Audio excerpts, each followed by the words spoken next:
Yes, Igan, inabot nga na mahigit 21 oras bago na ibalik sa loob ng simbahan ang imahe ng Poong Jesus Nazareno.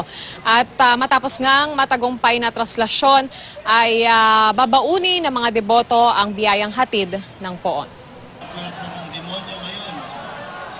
Pasado alas 12 pa lang ng hating gabi, pumwesto ng mga pulis sa Plaza Miranda bilang human barricade para bigyang daan ng andas. Nang makarating na ang andas sa Villalobos Street, bahagyang naging tensyonado ang mga deboto at itinulak ang mga pulis na nakaharang sa kanila.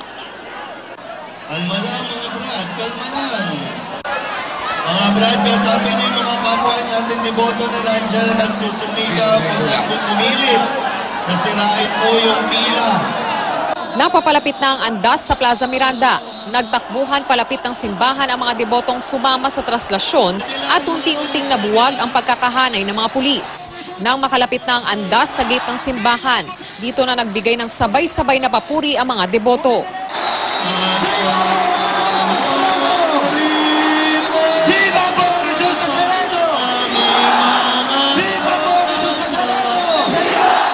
Alas 12:15 na madaling araw na makapasok sa gate ng simbahan ng imahen.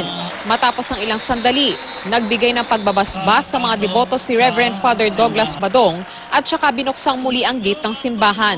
Palain kayo ng makapangyarihang Diyos, Ama, Anak, at Espiritu Santo. Viva Poong Jesus Nazareno! Viva Poong Jesus Nazareno! Ang mga deboto pinangahawakan ng biyayang dala ng Poong Jesus sa kanila. Masarap, magang sa pakiramdam. Kasi ano yung panata na to eh, taon-taon to eh.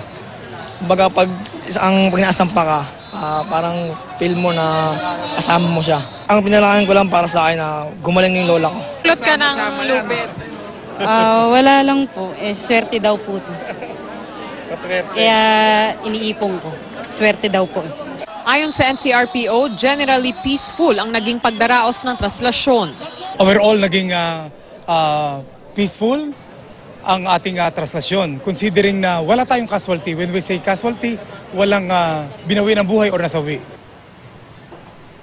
Igan, umabot naman sa 4 million ang crowd estimate ng PNP para sa buong aktibidad sa traslasyon.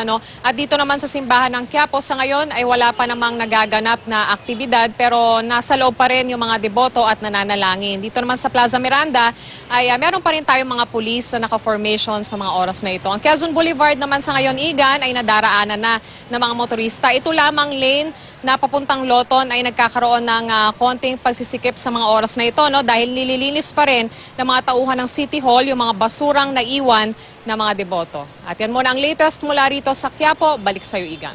Maraming salamat, Bon Aquino.